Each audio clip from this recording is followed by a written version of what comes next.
4K पर live streaming करना चाहते हो जैसे आपके बड़े बड़े क्रिएटर करते हैं तो आप भी कर सकते हो। पर 4K लाइव स्ट्रीमिंग करना है तो कुछ खर्चा करना पड़ेगा। खर्चा करने से मतलब है भाई साहब सिर्फ 4K लाइव स्ट्रीमिंग सेटिंग से नहीं हो जाएगी, आपको 3-4 पहलुओं पे काम करना पड़ेगा। तो सबसे पहला पहलू है आपकी अपनी इंटरनेट स्पीड। तो मैं क्या कहूंगा कि इंटरनेट स्पीड जो आपकी डाउनलोडिंग स्पीड होती है वो तो जो है वो है, पर इस यहां पर आपको जरूरत पड़ती है स्ट्रीमिंग में अपलोडिंग स्पीड की। तो अपलोडिंग स्पीड मिनिमम आप मान के चलिए, मैं कहता हूं 50 Mbps से 100 Mbps के बीच में कंसिस्टेंट होनी चाहिए। पैकेट्स बीच में ड्रॉप नहीं होने चाहिए। हाँ, इंटरनेट स्पीड अच्छी नहीं होगी तो क्वालिटी आएगी नहीं। और यहां बात हो रही है 4K मतलब समझ रहे हो क्या? ये है 1080 फुल एचडी। तो यहां पे मतलब 4K मतलब एक फुल एचडी, दूसरा फुल एचडी, तीसरा फुल एचडी, चौथा फुल एचडी, चारों को मिला के बन रहा है 4K। ये जब 4K स्ट्रीमिंग जाएगी मतलब एक साथ 4 फुल एचडी जा रही है। तो इंटरनेट स्पीड भी बहुत अच्छी चाहिए। वाईफाई के चक्कर में बिल्कुल मत पड़ना, डायरेक्टली लैन केबल लगाना अपने सिस्टम के अंदर। अब बढ़ते हैं दूसरी रिक्वायरमेंट। तो दूसरी रिक्वायरमेंट है भैया पूरी की पूरी machine computer system.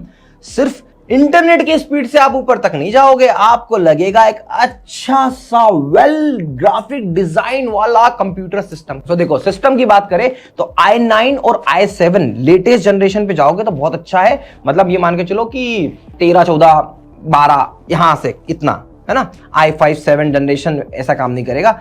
i7 8 generation भी काम नहीं करना चाहिए मेरे ख्याल से। 10th 11th 12th ऐसी जनरेशन पे जाइएगा या फिर i9 पे जाइएगा। आप अगर राइजन पे जा रहे हो तो 7950 सीरीज या फिर उसके ऊपर वाली सीरीज पे जाइएगा, ठीक है।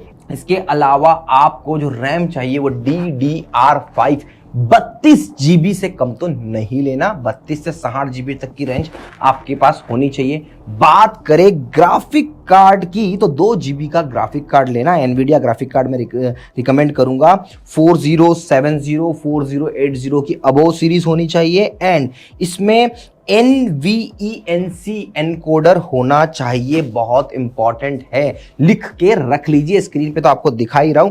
इसके बाद में आपको SSD 1 TB की होनी चाहिए, रिकॉर्डिंग अच्छी स्मूथ होनी चाहिए।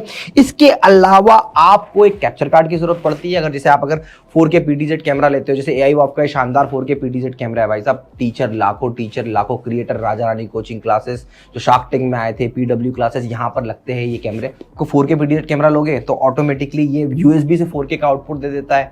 अगर आपके DSLR कैमरे को लेना है तो आपको कैप्चर कार्ड की जरूरत पड़ेगी। और अगेन कैप्चर कार्ड मतलब अच्छी कंपनी का 4K कैप्चर कार्ड मैं आपको रिकमेंड कर दूंगा डिस्क्रिप्शन के अंदर। एलिगेटो का लोगे तो ज्यादा बेहतर होगा। तो यहां पर सिस्टम भी अच्छा चाहिए, मतलब CPU और GPU दोनों अच्छे। GPU मतलब ग्राफिक वाला काम और CPU मतलब आपका रैम रोम वाला काम। समझ में आ गया? सिस्टम भी अच्छा चाहिए। अब उसके बाद क्या? तो उसके बाद में एक और हार्डवेयर की रिक्वायरमेंट है।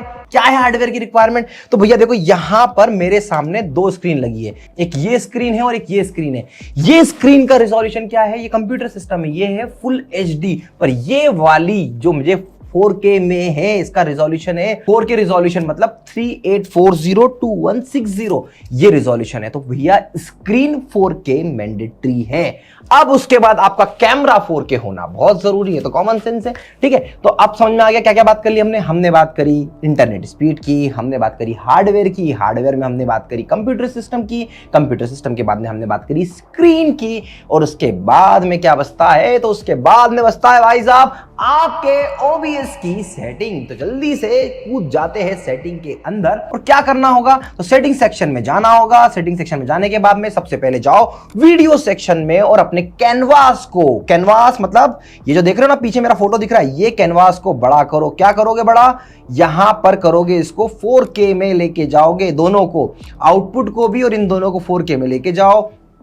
कस्टम फ्रेम रेट में 30 रखता हूं, आपको 50 पाल पे जाना हो तो वहां पे भी जा सकते हो। मैं 30 रखता हूं और मैं इसको अप्लाई करके ओके करता हूं। अब ये देखो मेरा कैनवास हो गया है बड़ा। ये मेरा कैनवास जो है इसकी साइज बड़ी है। एंड इसके बाद में यहां पर मैं वीडियो कैप्चर में जाऊंगा, कस्टम में जाऊंगा।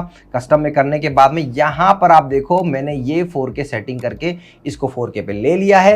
मतलब मैंने मेरे कैमरे को भी 4K से कनेक्ट कर लिया। अब ये 4K छोटा सा कैमरा है, वेबकैम ये है AI वॉव का वीओ अल्फा कैम, शानदार सा वेबकैम 4,500 रुपए में मिल जाता है भैया। ये 4K क्वालिटी दे रहा है, क्या क्वालिटी आ रही है आप देख सकते हो। तो ये 4K वेबकैम, जैसे मैंने बताया ना कैमरा भी 4K होना बहुत जरूरी है, तो यहाँ पे ये सेटिंग कर दी। मतलब हमने कैनवास को भी 4K कर दिया, हमारे कैमरे को भी 4K में सिलेक्ट कर दिया।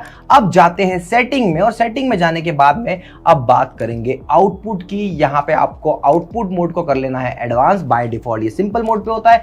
एडवांस पे आने के बाद में आपको जाना है स्ट्रीमिंग पे। स्ट्रीमिंग पे जाने के बाद अब बात करते हैं बिट रेट की। तो ये बिट रेट आप मान के चलो 15,000 तो रखना ही चाहिए। आइडियली 13,000 से ज्यादा का बिट रेट होना चाहिए 4K स्ट्रीमिंग के लिए। इसके अलावा यहां पर आपको और कोई सेटिंग को छेड़ना नहीं है। सब कुछ सेटिंग प्रॉपरली चलते रहने देना है, अप्लाई करके कर देना है ओके। इसके बाद आपको अपना YouTube चैनल को कर लेना है ओपन। जैसे लाइव स्ट्रीमिंग करते हैं वैसे कैसे करते हैं जल्दी से दिखा दूं, चलो दिखा देता हूं। यहां पे गए, क्रिएट पे क्लिक किया, गो लाइव पे क्लिक किया। गो लाइव पे क्लिक करने के बाद में यहां पर गो लाइव पे क्लिक करिए। इसके बाद में यहां पे डायरेक्टली स्ट्रीम पे जाइए। स्ट्रीम पे जाने के बाद में मैं अभी इसे अनलिस्टेड करके दिखाऊंगा। यहां पे हम स्ट्रीम पे जाएंगे। स्ट्रीम सेक्शन पे जाने के बाद में हमें वेरीफाई करना होगा। तो लेट्स वेरीफाई माई सेल्फ। ये बहुत ही इंपॉर्टेंट प्रोसेस होती है। 2 वे ऑथेंटिकेटर आप जब भी लगाओगे तो ये चीज़ें आपके बहुत ही काम आती है। अभी तो मेरा वेरिफिकेशन कैसे हो गया, मेरा वेरिफिकेशन इस सिस्टम के जरिए हो गया। तो ये हो गया। यहाँ से मैं कॉपी कर लेता हूँ। यूट्यूब का लेआउट चेंज हो चुका है। यहाँ से हम स्ट्रीम की कॉपी कर लेते हैं। ये स्ट्रीम की कॉपी करी, हम गए यहाँ पर OBS में सेटिंग पे गए। सेटिंग पे जाने के बाद में हम जाते हैं स्ट्रीम में। स्ट्रीम में जाने के बाद में यहाँ पे यूज स्ट्रीम की, इस स्ट्रीम की को हटाकर अपनी स्ट्रीम की डाल देते हैं, अप्लाई करते हैं, ओके करते हैं और स्टार्ट स्ट्रीमिंग कर देते हैं। स्टार्ट स्ट्रीमिंग करते ही यहाँ पर देखो स्ट्रीमिंग आना शुरू होनी चाहिए। यस आ गई है। और मैं अब क्या करने वाला हूँ, तो मैं जल्दी से इसकी क्वालिटी को देखने वाला हूँ। तो मैं यहाँ पे देखो स्ट्रीम की आ गई। यहाँ पे सेटिंग में जाके आपको दिखा दूँ कि यहाँ पर मेरे पास में फुल HD, ये देखिए 144p का भी ऑप्शन आ रहा है ओके। तो यहाँ पे हमने कर ली है हमारी स्ट्रीमिंग को स्टार्ट। और अब आप देखोगे कि ये स्ट्रीमिंग को स्टार्ट करने के बाद में मैं इसको यहाँ पे शेयर करके एक नए ब्राउज़र पे ओपन करता हूँ। ये मैंने ब्राउज़र पे ओपन कर ली है। इस स्ट्रीम को उठा के यहाँ पे डाल लिया और अब आप देखोगे यस, ये मैंने ब्राउज़र इसको म्यूट कर लेता हूँ। तो ये वीडियो में अब हमारे पास में 4K का ऑप्शन भी आ चुका है। तो कुछ ऐसी सेटिंग कर कर आप बहुत ही आसानी से 4K output smooth without lagging कर सकते हैं। देखो एड्यूस्कॉर्ट्स का ये चैनल आपके लिए बहुत ही यूजफुल है, बहुत ही काम आने वाला है। आगे भी मैंने बहुत कुछ सिखाया है इस चैनल पर, साउंड रिकॉर्डिंग से लेके वीडियो एडिटिंग, हर एक चीज़। तो इस चैनल को सब्सक्राइब जरूर करिएगा, आपके लिए बहुत ही यूजफुल होने वाला है। Thank you so much for watching.